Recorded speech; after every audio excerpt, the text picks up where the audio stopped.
Joining me right now is Oklahoma Congressman Kevin Hern. Congressman, thanks very much for being here. We talk a lot about the CCP on this program, and I've been raising the alarm on these police stations. Your thoughts on the fact that the CCP has a police station in New York? Maria, it's great to be with you. First of all, I think we all have to recognize China is our greatest threat, and we've got to start acting like it. If you go all the way back to Eric Swalwell and what the Democrats have allowed to happen with him having an affair with a known spy, you know, the refusal to allow us to look at Hunter Biden and China relationships over the last 2 years, which we will do starting in January, and seeing the connection to the Biden administration and what it's done to this country. And now we see the Secretary of Homeland Security and the DOJ and the FBI acknowledging that they know these police stations exist, but for national security purposes, they can't talk about it. And then when you go and actually talk to the Chinese about it, they say, oh, no, they're not police stations. They're to help our citizens with their driver's license, yet they won't tell us where they are. So it's really suspicious. China is a bad actor, and we have to start doing something about it.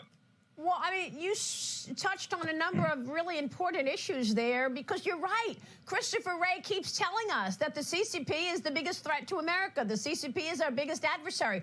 But what are they doing about it? You've got spies everywhere you look here. You're right, Eric Swalwell and Fang Fang. You've got Hunter Biden and his secretary. I mean, they have infiltrated virtually every industry in this country. As Mike Pompeo has said to me many times, the CCP is now inside the gates. So what do we do about it at this point? And do we have a president that is compromised and unwilling to actually hold the CCP to account?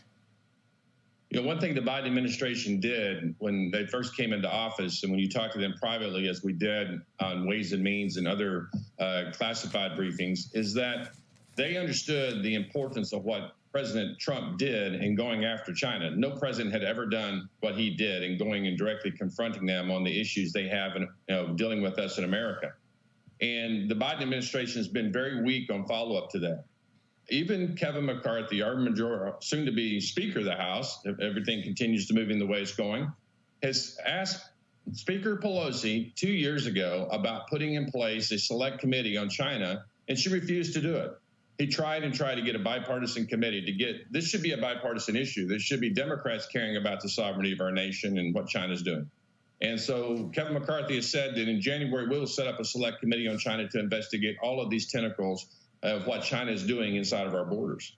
Yeah, he joined me yesterday on Sunday Morning Futures, and he talked about his China Select Committee that he is putting together. Todd Pyro, jump in here. One of the issues here is donations.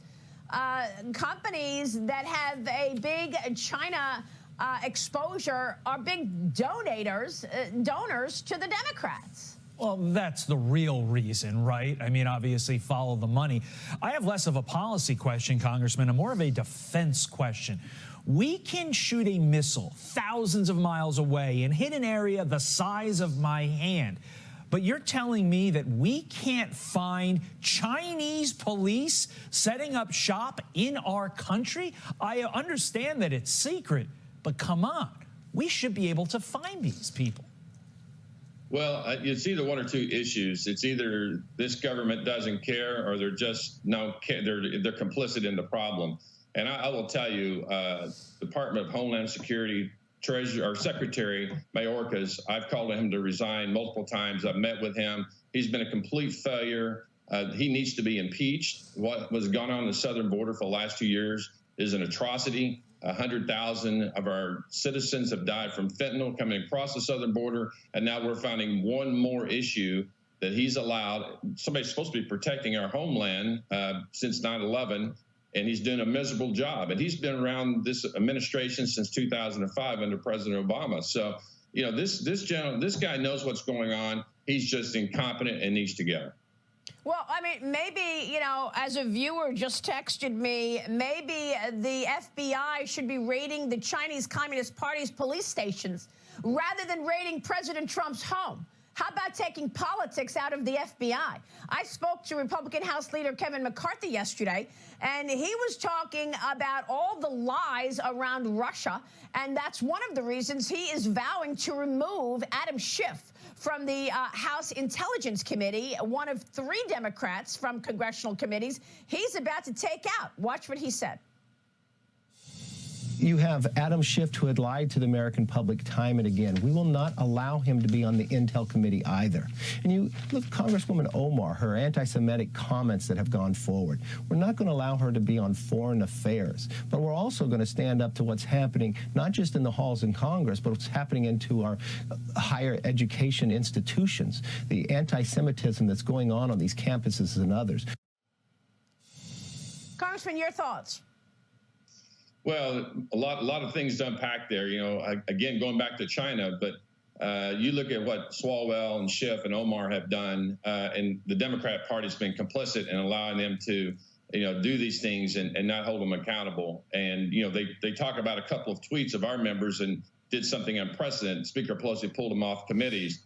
And these folks have done something egregious to our national security. There shouldn't be any concern from the Democrats or anyone else about our future speaker taking them off committees. But when you talk about China, I'd like to expound on it a little bit more. When you look at they're buying our farmlands, they're buying lands around our military bases, what they're doing with our food processors and taking over our supply chain on our food inside of our country, what they're doing on our higher education campuses with these Confucius Institutes and trying to radicalize and institutionalize some of our American citizens. And then finally, what you look at the impact on our supply chain and our economy. One could argue that, they're threatening our friends militarily, but at the same time, they're holding our economy hostage with their supply chain issues. And I think the American people are tired of this, and that's why you're seeing a change as well from the Democrat Party to the Republican Party. Yeah, meanwhile, you've got the DOJ attacking soccer moms and the DOJ coming after Trump supporters.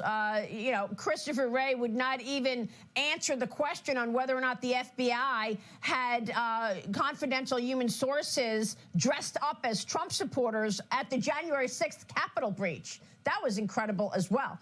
Congressman, we're going to be following all of this, and we so appreciate your leadership. Kevin, Hern, thanks very much for joining us this morning.